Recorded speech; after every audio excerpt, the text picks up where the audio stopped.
Welcome to the 920 podcast. We're coming at you right before the Gonzaga series. Hopefully, we can get this thing in. We've got tornado like effects coming our way. Um, don't know if I think if they start the game, they'll get it in. It's a matter if they want to try to start it with all the tornado like conditions that they're calling for. People getting to the game and pregame stuff. Uh, Charlie, what's up, my man? Hey, what's up? Good to sit down with you here. Hopefully, the wind doesn't knock us off. Hopefully, we can get this thing in. Yeah, it's not like we had bad enough audio issues to begin with the first couple of episodes. So now that we're kind of squared away, now we've got weather that we're dealing with. But 10 games in, as Tony V says, time to play ball. And Tennessee wraps up a 2-game midweek series with Charleston Southern with an 8-2 victory. Um, Man, not much to say about the pitching staff other than they're just lights out. And, we're really not going to get, obviously it's the best staff in the nation, but until SEC play rolls around, really not going to get a good taste of what they can do once, until they step up in class and see some of the guys, whether or not they can kind of, you know, hold their position in terms of their line and the staff. But touch on Charleston Southern real quick. Lots of aggressive base running with the Vols. I know a lot of people have kind of complained about it and stuff like that. It's a brand new lineup. This team is trying to form an identity. It's trying to figure out who they can have 1 through 9 that they can count on.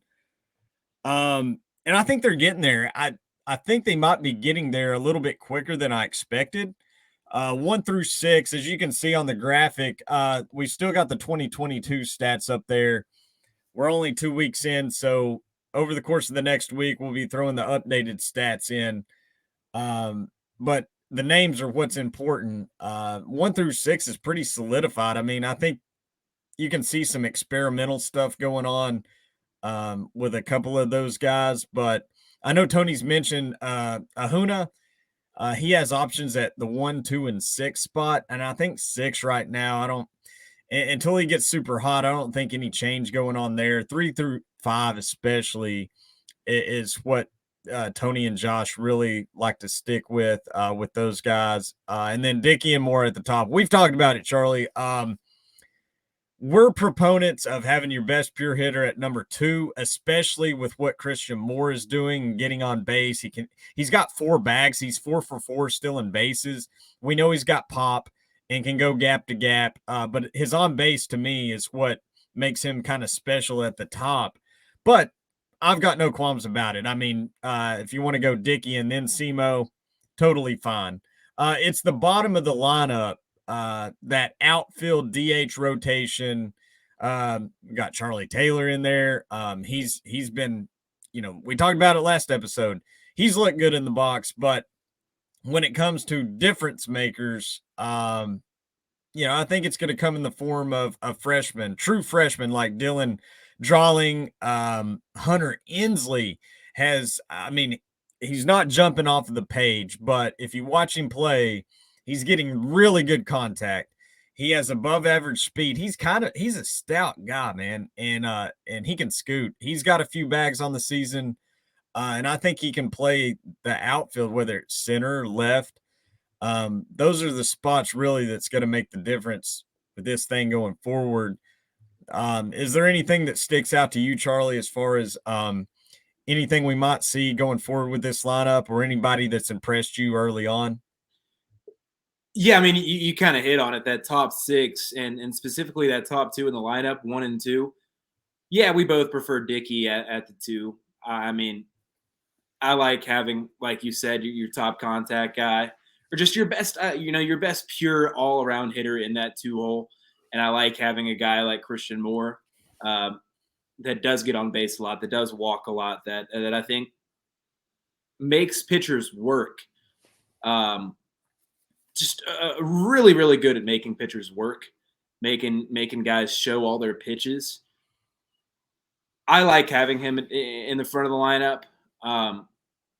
But obviously, with Maui Ahuna now eligible, I think that's where you start to present some interesting questions. But yeah, I mean, you can put more out there though in that leadoff spot, and he could make a guy throw 7 pitches and show, you know, Jared Dickey and Blake Burke and Zane Denton and Griffin Merritt and Maui Ahuna coming up next.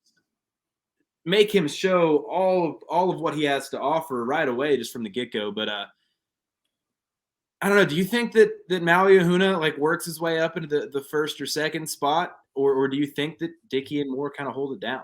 I think they hold firm. I really do. With what I've seen early on, uh, like I said, Simo with the on base, that's what I'm wanting to see. Like keep that on base up. And he's doing that with walks. And like I said, we know he can steal some bags once he gets there. And we mentioned the 1-2 swap. I mean, it was kind of a foreign thing to me until the Braves did it a couple of years ago. And I'm not trying to compare Simo and Dickey to Acuna and Freeman, but when you had Ronald Acuna at the top and Freeman batting right behind him, I mean, geez. And you sort of touched on it, like with Simo, if he's getting on base at at the rate he is, and of course we've got to let conference play out and all that stuff. But you have that hitter, like you said, that can work counts. It's one thing when you're getting worked with nobody on base. But when you got Jared Dickey up there, one of the best pure hitters in the game, and then you have a guy like Simo on base and you're getting worked, that makes a difference. But I'm totally fine with what they're doing. I think they hold firm. And I think Ahuna is a great spot to have at 6. Yeah. It gives you power and speed towards the back end. And you talk about guys like Drawling, Inslee, Taylor at the back. It really, this bottom of the lineup can form into something I think a little bit better than we all expected. Yeah, I mean, I like the idea of kind of tiering your lineup to an extent, like stacking your lineup where you're attacking and kind of blitzing guys on multiple levels. You can get in the second inning and you can have it. Maybe you got 1 through 4, and you can reset with Merritt, Ahuna, and Dreiling, or whoever else is playing that night and sitting in that 7 hole, and Merritt, Ahuna, and whoever it may be sitting at 7 that specific night. That it's obviously not as good as a 1, 2, 3, but it's pretty damn close to what you would see from a lot of really talented teams in terms of hitting ability. Obviously, the drop off there a little bit at 7. By the way, if you're watching the video feed, Logan, you too, if you see me periodically, just kind of peering over that right shoulder. You got a friend. What was that? You've got a friend in the background that keeps getting some screenshot. Do I? The cat. Yeah, no, the cat is doing a little bit of everything right now. I don't know. As soon as the camera comes on, he just started acting up. The station cat that I found over on at the studio like a year and a half ago. But I also am periodically checking the score of a mid-major college basketball tournament game that I bet on. So just know that I'm not. There's nothing coming up behind me to like attack me or anything. But it's kind of. It's such a weird dynamic. It's hard to justify taking Jared Dickey or Christian Moore out of those first 2 spots. They're both deserving.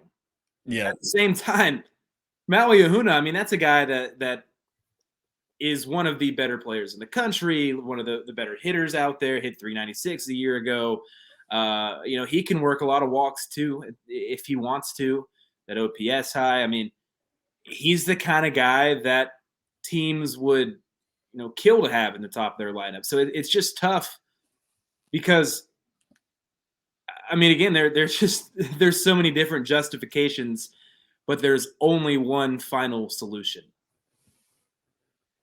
And we'll touch on it real quick before we take our turn through the lineup.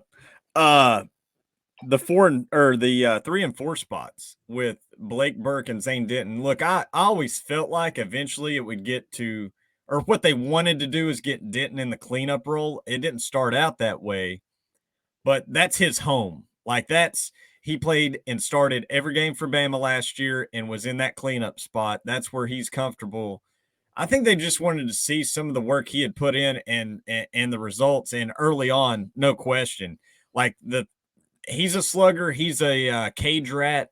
The guy can smoke the ball. There's no question. For him, it's a matter of getting those walks up, being more selective and patient, and that's what he's done. 8 walks on the year right now. And when you combine Burt, to me, he can kind of hit anywhere, really, like 2 through 5, really. Like, but that dude is just seeing beach balls right now. And I think he's more of a complete hitter than any of us thought. Like, he's showing that he can put the ball, anywhere he wants, play all parts of the field. And like I said, he's seeing beach balls, and that turn in the lineup right now with Burke at 3 and Denton at 4, man, it's looking really, really good. Denton's a switchy, and when he's being selective and willing to take walks, and then he's getting really, really good contact, and it seems like he's getting to his pitch more often. Yeah, I mean, the two of them are a combined, 25 of like 65. Yeah, they have 25 to 65. They have 23 RBI. Blake Burke has 6 home runs, 2 triples, a double. I mean, from your 3 and 4 to have that kind of production early, which again, you read more into all of these things once conference play starts, but that is threatening to say the least. And I think that was the conversation about Blake Burke last year. He had a swing like Ken Griffey Jr. when there was a fastball coming in there and he had a beat on it. But we started to see as he got more playing time down the tail end of the season, and teams started to get more of a report on him. And especially when he got in the postseason, when there's even more of like a focus on the scout, like Blake Burke was still a great hitter, but found some holes in his swings. You could get him to chase that off-speed pitch. You can get him out in front of it. You could kind of bury him down and in with some of the off-speed stuff. Or if you're a lefty, you could come in and sweep some of that off-speed away from him, and he would swing over top, chase it a little bit. And I think that was kind of the conversation, was like, all right, he's a freshman. That's something you'd expect. But can he work on that in the offseason? Can he cover up some of those holes? Can he hit the off-speed better?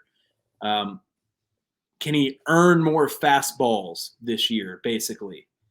And I've been very impressed. He's made strides.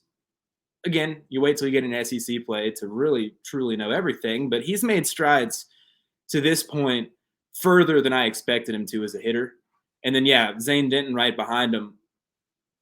I was kind of iffy on Denton. I mean, at least as Denton, on Denton being like your cleanup guy. I know you were a big Denton guy, and I liked him. I mean, I saw him. Gosh, I played against him in high school. Like I've seen him for a long time. I've seen him develop as a prospect, and against on that Alabama team, it's not like he had a lot of help around him in that lineup. At least not to the same extent you do playing here. And maybe that's why he was less selective. Maybe he was trying to force the issue a little bit more. Maybe he understood that like he needed to be a driving force in that offense, but now he can be more comfortable knowing that right in front of him, Blake Burke, right behind him, Griffin Merritt, Maui Ahuna, like there are dudes all around this team. And Zane Denton has been better than I anticipated. Very pleased with what you got at 3 and 4.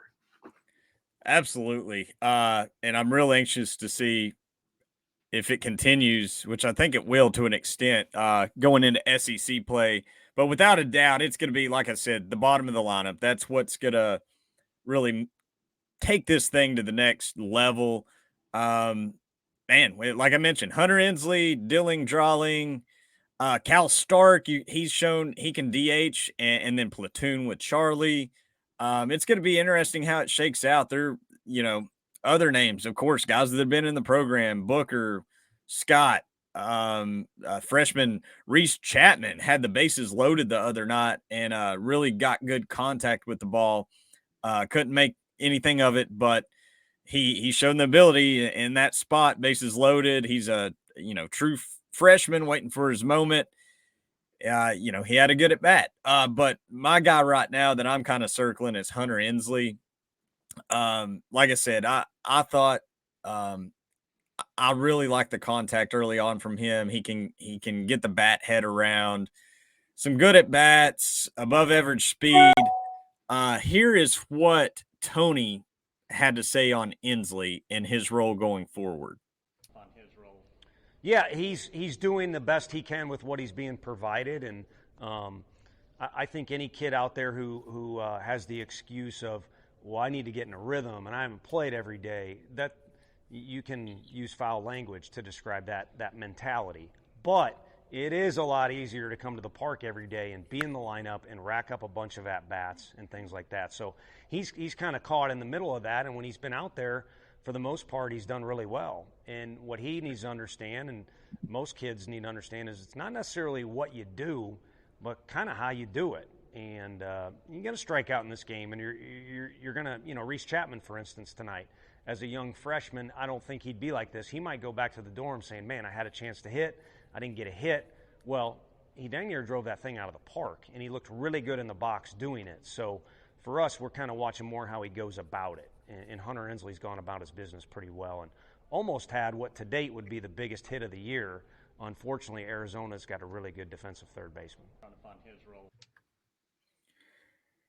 So there's Tony's thoughts, and it sounds like a guy that just needs, to build his confidence a little bit and keep realizing that, hey, I'm chipping away at this thing, like chipping away at the iceberg, and keep getting up there, getting good at bats in, and I think ultimately his talent will shine through. Any thoughts before we make the turn to the bullpen, Charlie? I just liked hearing Tony Vitello talk about, the process. I think sometimes we don't pay enough due to the process in sports and we analyze them. I mean, especially early in the season, results sometimes, numbers sometimes aren't always, as true to form as what they may end up being. But the process, I think, and the way in which you go about yourself athletically, how you, whether it's basketball, like your shot selection and what you're setting up defensively and offensively, whether it's, baseball, your pitch selection, your plate discipline, the swings that you're putting in. Almost had a couple big hits. He hasn't this year, but Tony Vitello talked about the process, and I think it's important right now in this time of the year to worry more about, doing things the right way than getting the right results. Because if you put in the work now and you set yourself up in a position where you're focusing on those details, you're doing things the right way, that process will lead to results. So with Hunter Inslee, I think right now the process is right for him. Like, he is doing a lot of the little things right. He's doing what he needs to do. And, that gives me confidence. Tony Vitello, obviously he sees it too, that, he's going to continue to grow into a player that has a role on this team. What that role is, we too early to tell, but he seems like he's going to definitely be a factor in conference play. Absolutely. And speaking of guys that are a little lower on the totem pole being factors, I mean, man, it just goes on and on with this pitching staff, man. So we'll get right into it. This week's Crumble weekend rotation brought to you by Crumble Cookies. And this week's lineup at Crumble is just as ridiculous as this Tennessee Volunteer pitching staff. Charlie, we've got hit me with it. Come on. I'm really interested to see your thoughts on one of them. I'm waiting. It's heaven to me. Of course, you got the milk chocolate chip as always. This week. That's Drew Beam. This is my Blake Burt cookie right here, man. Yeah. Maple bacon. A fluffy buttermilk cookie swirled with thick maple frosting, a sprinkle of real crispy bacon bits, and a drizzle of maple syrup. Huh. I'm telling you, Charlie, I've had it. And it's amazing. This thing's it's like eating a pancake with real bacon on it, man. I mean, it's real bacon. No, it's not like some of that fake crap It's the real deal, man. I've heard of like a maple bacon like donut. Donut, right? I've seen that done in desserts sometimes, but Same type of thing. that sounds good. I gotta get out and try that. Then we got the pink donut, brownie batter. This is my second favorite. This would be my Zane Denton mint chip ice cream cookie. Okay, see, I love mint chocolate chip ice cream, so that's sounding good.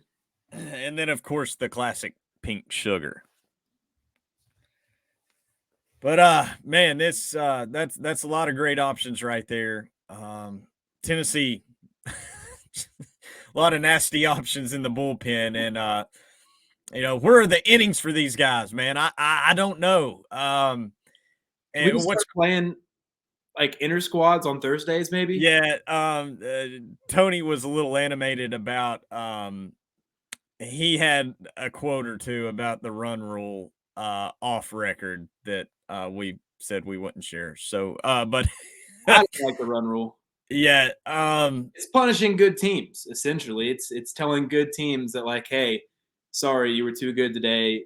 You know, the guys that you could have used these innings to get work with or needed work, or guys that needed work that could have got work in these innings. Well, too bad. You're just too good. You're beating teams. Too bad. And got to get home. So yeah, and he mentioned after the Charleston Southern game that he was like, look, I know you all are probably chomping at the bit to get out of the stadium, to go about your business, when the game seems a little bit out of hand. But as we saw, I think they used 8 pitchers. I know it was at least 8. It might have been 9, but it was at least 8.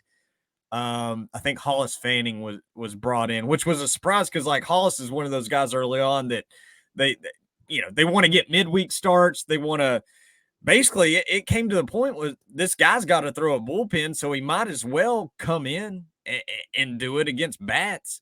So yeah, he said, look, I know you guys are probably frustrated when the game's out of hand and we're changing pitchers like every couple of outs, but he's like, these guys have to get some work in. I mean, I remember joking with Kirby when we got to talk to him this offseason. Last year, it's obviously not been the case this year, but still kind of the same idea. Last year, nobody in the bullpen really got to pitch in any high leverage situations outside of the Texas game from first pitch of the season into like multiple weeks into SEC play. There have been some high leverage situations obviously this year for the bullpen, but still just not enough innings to go around. And that's what's so great about the way this season started. Playing the competition they did, particularly with Arizona and Grand Canyon, you were in a high leverage spot for most of the game against those teams. And so right off the bat. So yeah.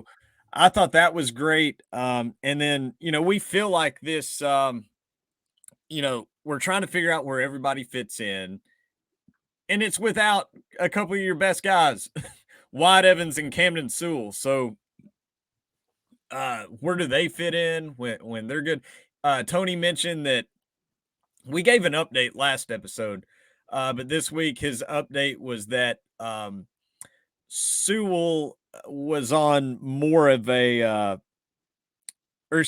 Evans was more of a planned program. Sewell, there's been some back and forth about, and Tony said he was quoted as saying, it was a little bit to the point where it was silly.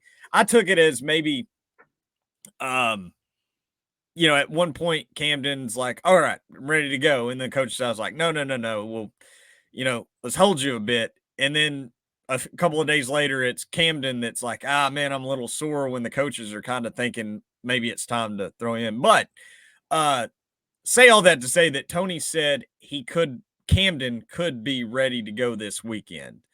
And like he said last week, if these guys had to do it, if these guys had to face bats, they could. But with what they're dealing with, for one, it opens the door for some of these younger guys like AJ Russell to get in the door and see what they can do. On the other side, you're not rushing anything with Wyatt Evans, which is one of the top prospects they have for the 2024 class. And then Camden, a guy that, man, it doesn't matter the situation. He's kind of like almost like Kirby in the extent that doesn't matter if you need him to start or you need one out. I think he performs better like that. When Doe got hit with that line drive against Alabama, of course it was early on, man. It was like what, the second or third inning or something. So you had no guys getting warm, and Camden got called on, and he came in and was awesome. And there's been so many times out of the bullpen against Florida, things of that starting against Florida. It, doesn't matter with him. So it'll be interesting to see how they fit in, how they work those guys in once this thing really gets going. But man, early on, Zach Joyce looks so good. He's been his command out there, his presence is what sets it apart for me.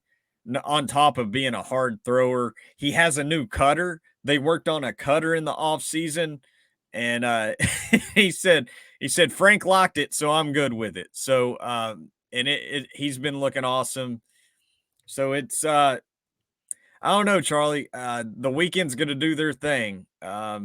Weather is in play tonight if they start the game. But I don't know. What are some of your thoughts early on about whether it's the starting staff or some of these guys in the pen that are getting work early on?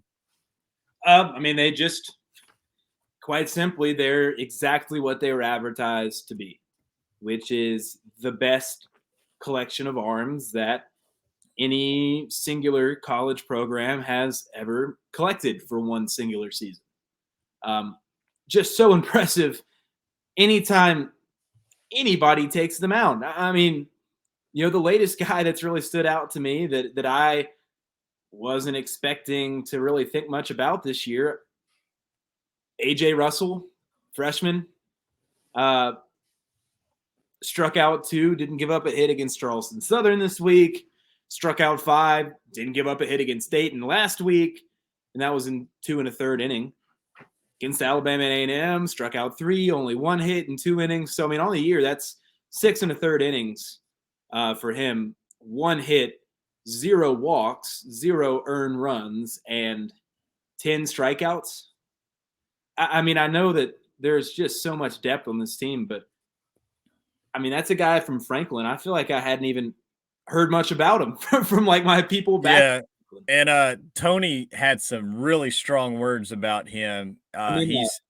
He said that the coaching staff has probably more confidence in him than AJ does in himself. So he's going out there and flashing that stuff when Tony's kind of alluding to the fact that, man, there's a lot left in the tank with this guy in terms of his attitude and his approach. If he can take that to the next level, I mean, gosh, man, it's like you said, they're turning. Not only are they getting some of the best prospects, they're getting freshmen like Drawling and Chapman that turned down big money to come play college ball at UT. Not only are they getting those guys, they're getting guys that they can bring in as freshmen that not a whole lot of people have heard about, and they can turn them into guys that compete for SEC innings. And that's what Tony said. That was in the cards for AJ. Yeah, I mean, Sam Beard, producer of Blitz, he went to Franklin. He's a couple of years younger than me. I was like, hey, dude, like, he has buddies that play baseball, like buddies that have coached there. It's like, what's up with AJ Russell, man? Like, why didn't you tell me anything about this guy? You didn't want to give me a scoop. And he's like, dude, I didn't know anything either. I knew Franklin had some kid going to Tennessee, and that was all I really knew. It was just some kid. I asked one of my buddies about him. They didn't really have any expectations for him. They were surprised that he was even going to Tennessee. Yeah, here he is. I mean, again, it's Dayton, it's Charleston Southern, it's Alabama A&M, but he's shown enough against those. I mean, he's shown as much against those guys as your best arms have.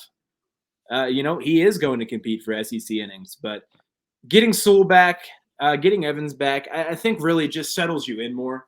The whole 2 and a half, 3 weeks to start the year. I mean, it's all just felt so disoriented. It just felt like there was such like a disruption within the flow of this team, within just the vibes were off with the pending status of Maui Ahuna, the suspension of Tony Vitello, all the rumors that were floating around about the implications in that whole NCAA inquiry. Now you get Maui back in the lineup. Tony Vitello, you're not having to worry about any future repercussions. He's served his suspension. It just feels like you can get to a point where you can really settle into the season now. Like you can, okay, we got our guys, we got our coach, all that behind us. That opening 1-2 start behind us. Let's really get rolling. Let's start to catch that groove like we started to last year heading into SEC play. And getting Evans back, getting Sewell back will inevitably be a big part of that. Yeah, and they're going to roll and take that momentum into this weekend against Gonzaga. Gonzaga is a catchy name, and for those that have followed baseball the past couple of years, they realize, Gonzaga usually has a really good baseball team. They're a team that wins their conference, makes regionals, all that stuff. And yeah, it's a good program. They're 1-7 on the year. They played good competition. Texas Tech, Grand Canyon, Ohio State. They played Ohio State twice, a split set there. But this is a team that's lost a lot of production with their arms, and that was kind of their bread and butter the last couple of years. Their namesake was they're going to throw a lot of different arm slots at you, right? Gabe Hughes and company, they're gone.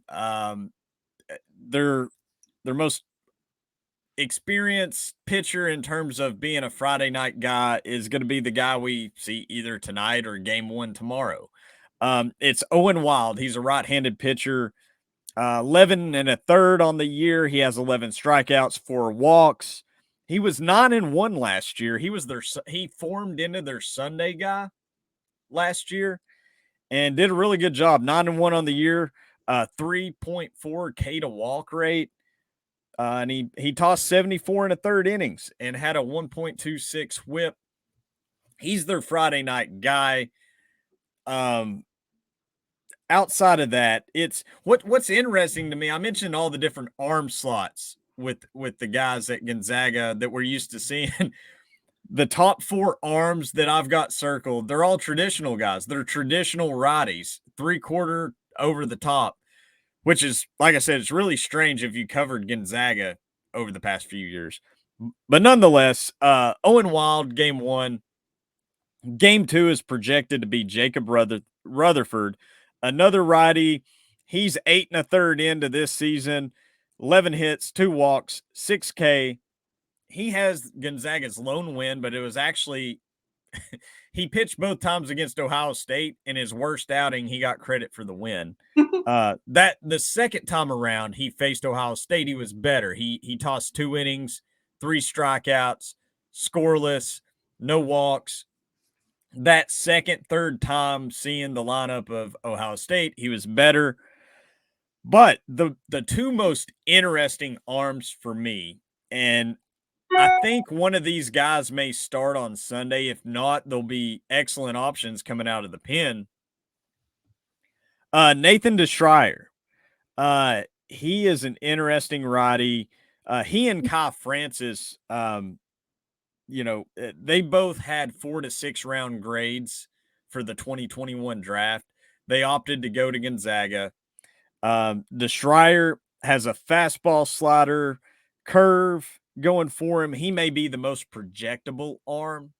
Kai Francis was actually his teammate at Bainbridge, a Northwest school. He has a really good curveball, plus curveball. He has really good command of his fastball. A lot of meat left on the bone there for his fastball. And I'm assuming, Charlie, you're not trying to throw a fastball. I'm assuming you just hit a bet on some obscure college basketball tournament. If you're talking about the Big South quarterfinals, brother, you're right. Charleston Southern was down 11. Speaking of the Bucks, I have them plus 9.5. Final possession of the game, and at the buzzer, we get a nice little step back jumper to get it back down to 9 and cover by half a point. Baby. nice. So, follow me and Logan on Pickett. You could have been riding that with us too. Yeah, we'll mention that before we get out of here for sure. Sign up for Pickett. You can see the promo code and the link at the bottom of the screen on the ticker. We'll talk about it in a minute, but don't waste any time. Go sign up for Pickett today. Yeah, Charlie, it's not the pitching we're used to seeing. The two most projectable arms, like I said, DeShryer and Francis, those are guys that are still they're in that peak process of developing. Owen Wild is by far their bulldog. Excuse me, sir. Yes. Got an update for you. Tonight's Friday night. Tonight, whenever you're listening to this, we're recording this on a Friday, but Friday night's game has been moved back 30 minutes. That feels like the kind of game that's going to get moved back another 30 minutes and maybe just into a double. Man, I'm telling you, they just need to make a double header. That they planned on it. They had it early on this week. They prepped for it. So I don't know. I don't know. I don't understand. I feel pretty confident that both teams and all the stadium ops, everybody else is pretty. I think they're all pretty prepared for a doubleheader.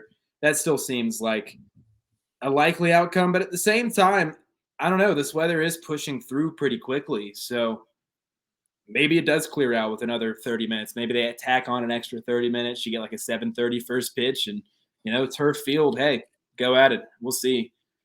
But yeah, I mean, you were talking about Gonzaga. You were talking about the different arms they have. It feels like a team that finally, they've had, like you said, if you've been covering Gonzaga, you've known about all they've done with their pitching and different arm slots and how talented their pitching staffs have been. It feels like they finally got caught in a space where some of their development, like younger guys that they had previously that have developed, just like haven't grown into the players that they had hoped. But then they also have some younger pitchers that maybe aren't quite ready to step into a bigger role. And they're instead just kind of in this purgatory where they just don't have great pitching. The bats haven't been bad this year by any means, but they haven't had a game this year where they've allowed less than 8 runs. Right. They've gave up a ton of runs. They're giving up 10.8 runs per game. They're going to try to outscore teams. Well, I mean, that's what you got to do when you're giving up over 10 runs a game. Good googly moogly. But I think that pitching staff is going to get better as the season goes along. I think absolutely. Will get better as they figure some things out. They have a lot to figure out. And that's not a good spot to be coming into Knoxville to face this Tennessee team, to be in a spot where you feel like you're going to need offense to outscore them. This feels like a big weekend brewing for Tennessee. Yeah, and with the offense, like you said, 6.3 runs per game, that's pretty good. Seems okay, but I would love to see some of the luck metrics in some of their games, because a 761 OPS doesn't really in most cases doesn't spell really good offensive production right now. It's really been Cade McGee and Brian Calmer. It's those two powering that thing. They have 7 homers together, I think. Cade McGee is a sophomore. He's a two-way type, actually. He has a 1432 OPS, 4 home runs, 13 RBI. Brian Calmer, he's a right-handed junior, 1220 OPS, 3 home runs. The interesting thing about Brian Calmer, he's a Wabash Valley transfer. And if that sounds familiar, it's because it is. Jacob Bimby is also a Wabash Valley transfer. They were teammates last year on a team that went to the NJC World Series. And guess who they were put out by? Or actually their first loss was to Walters State. And then they were ultimately put out by Central Arizona. But, yeah, Calmer was the NJC Player of the Year. Really, really talented, good bat. So, yeah, I thought that was interesting of note. Also, Xavier Pinales, he's their he's an infielder that's going to steal some bases. I think he was 15 to 17 last year. He played with Wabash 2 years ago. So interesting nuggets there. Charlie, any more parting thoughts on the Gonzaga Bulldogs? I don't think I have much more to add. That was as comprehensive as it comes, Logan. Yeah, and as far as the totals this week, I was surprised they finally Tennessee hasn't been on the board for some games now. They were on the board. This thing opened online at like the total was 11. It quickly got down to 10 because of the weather. I'm laying off of it just because the wind pattern is and the projections for wind has changed so much. I mean, for the longest time, it was 20 to 25 miles an hour blowing in. And then all of a sudden, with these tornado like effects, I don't know. I'm just going to stay away from it. But as we get into our betting segment, brought to you by Pickett, speaking of totals and weather, I'm going with South Carolina money line and also under 11. This is a game that's going to see high winds. They're scooted over to the East Coast, more towards the East Coast. So I think they should definitely get the game started, get the game in, hopefully. The winds are more steady there than here in Knoxville as far as, we're going to get some whipping, gusting, swirling effects. They're going to have 20 to 25 mile an hour blowing in at the stadium out there in Clemson. This is a 3-game set. The Palmetto State rivalry. They play at Clemson, then at Greenville for a neutral, and then at Founders Park. So Clemson is on a skid right now. South Carolina is really hot, but they need to step up in class, and they're going to do that this week.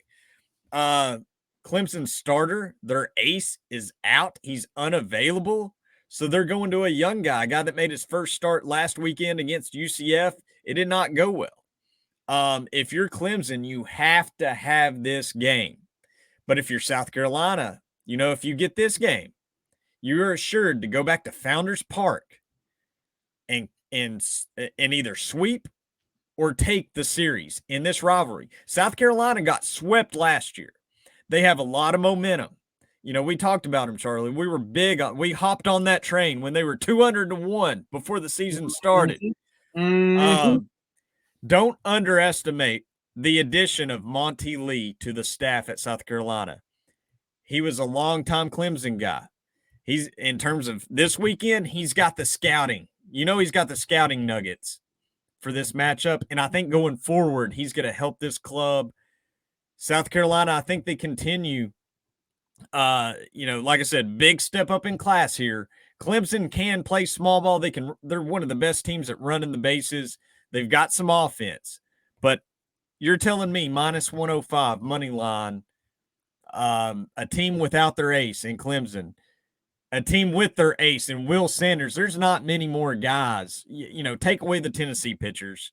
There's not a whole lot more guys in the country I would want in this spot. This rivalry game, South Carolina, it's been a long time coming. They were so down last year. That program's going to want to start out with a series win against Clemson. Will Sanders, I think, will get it done. I think it plays to the total, and I'm taking the price on the money line with the Gamecocks.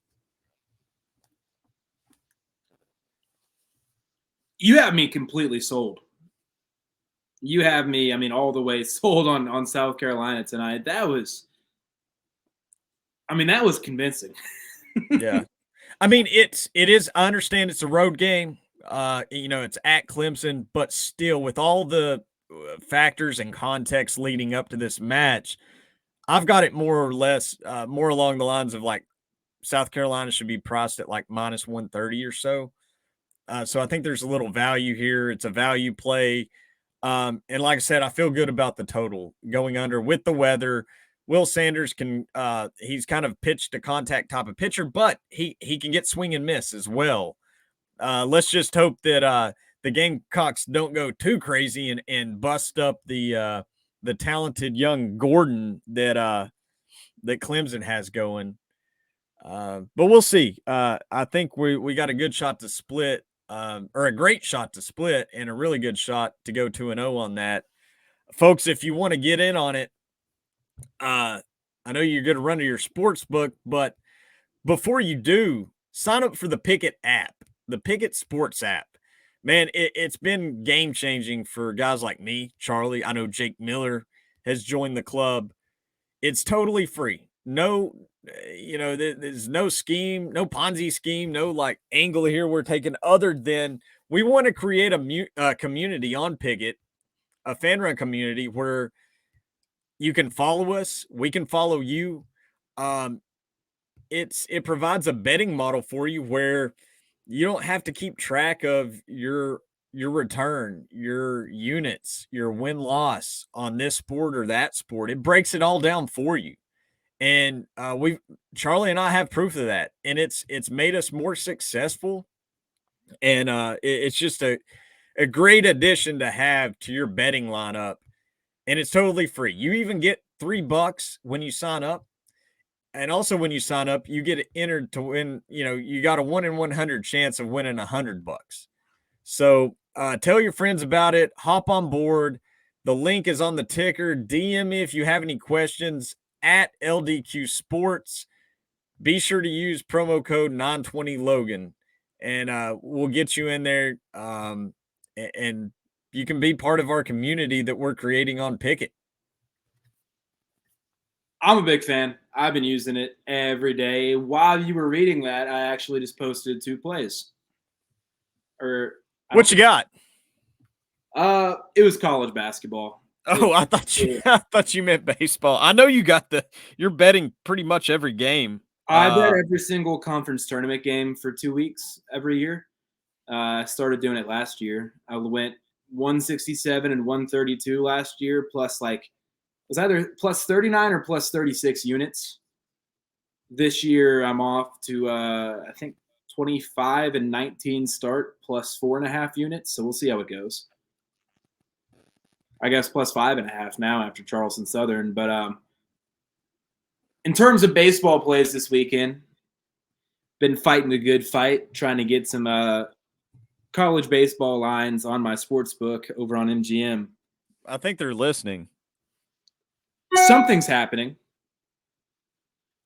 I have exactly 1, 2, 3, 4, 5, 6, 7, 8, 9 baseball games I can bet on. Not probably the ones you would think either. They're kind of random. I don't know. I mean, I can bet on Stony Brook in North Carolina, Illinois, Chicago, and Alabama, Memphis, Nichols, Pepperdine, South Alabama. Some decent ones out there. No, nothing on Tennessee yet, but I'm not playing any college baseball bets today. Still just I'm on my mid-major basketball kick, and once they start giving me more baseball lines, I'm gonna start betting them frequently and putting them out there. Yeah, I'm just logging in because I've been checking too. You and I've been in on this, checking in, pulling up the board there at the one you mentioned. Yeah, follow us on Pickett on Twitter to see if we've got any more for today. I will say this. For that, the Cambria College Classic going on up in Minnesota. Some good matchups, but holy cow, that park, man, I don't know what to think about. That looks goofy as hell. Yeah, Maryland is playing Ole Miss again. You touched on it last episode. So we took Maryland this time last week. It cashed. It was the same price. This thing opened at plus 160 online today. So you're telling me that you're going to open You know what? I want to play that. I'm back in. Give me that. So, yeah, you're going to give me the same price on a neutral. The game was at Swayze last week, and we saw what happened. You're going to give me the same price for that? There's got to be some value in that. And this Maryland offense, they're a team that's used to practicing and playing indoors up there. And this offense it's a high-powered offense. So they got their ace going tonight. Doherty is a manageable type of guy. Like, he can come in and manage the game well, and he's a good pitcher. But who wins that battle that second time around? For the value, man, I got to go with Maryland. That's excellent value. I mean, that truly is. It really should be more of a coin flip, don't you think? Yeah, like -110 kind of situation. But that's weird. I don't know. I would hop on Maryland if you're able to. You want some a funny anecdote to end the show on? Let's go. Nebraska 5, Vanderbilt 3. Final. Whoa! Final. Final? Final. Smashed. Bang. Bang. Wow. Those corn boys, baby, they're getting it done. Yeah. Yeah, I don't like I said, there's value in Maryland, but this thing over the weekend up in Minnesota, I don't know how much I'm going to want to bet on it, man. It's kind of something I want to stay away from, but the Maryland situation, that's just way too much value to stay away from. Bang. Hurts. Nebraska. All right, Charlie. 10 let's wrap this up and get out of here before we get blowed away from this weather that's coming in. One thing of note, we got Boston College up ahead after Gonzaga. Don't underestimate that matchup. Travis Honeyman is a player for Boston College that's one of the best in the nation that nobody talks about. He's a college grinder, one of those. He's a first-round grade. He's one of those that every skill is like above average. You know what I mean? It's not nothing overwhelming. He just does a lot of things really, really well. He's kind of like he's Boston College's Dylan Cruz. You know, it wouldn't surprise me at all if he came back for a senior year. And he's really fun to watch. So that's what I'm looking forward to. It. Trying not to look too far ahead, but keep in mind, just wanted to throw that out there that Boston College will be a nice little matchup on a Tuesday with one of the best college prospects in the game.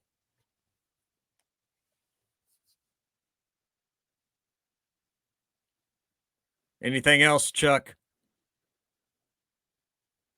Not really. I mean, I'm intrigued by that Boston College game. Feels like I don't know. I just like the randomness of it. Yeah, just aesthetically, to like watch Tennessee play Boston College. It feels like, I don't know, unique, unexpected almost. It was the one that, when I looked at the schedule for the first time this year, that is the first game that caught my eye. Not in like the same way that obviously LSU and Arkansas and like those series do. Just caught my eye like, it's peculiar. I like that. So I am excited to see that. And you told me this the Travis Honeyman's the guy to look for. I like it. Then I'm gonna watch it. I'm looking forward to getting a chance to see him. Absolutely, and hopefully we will we'll get 3 games in this weekend against Gonzaga. Excited to see what the boys can do.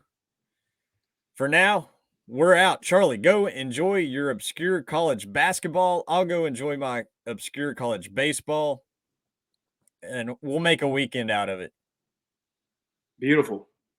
Awesome, man. Y'all be safe out there. Got some bad winds coming in, some bad weather, but y'all be safe. We'll catch up with you next week. Peace.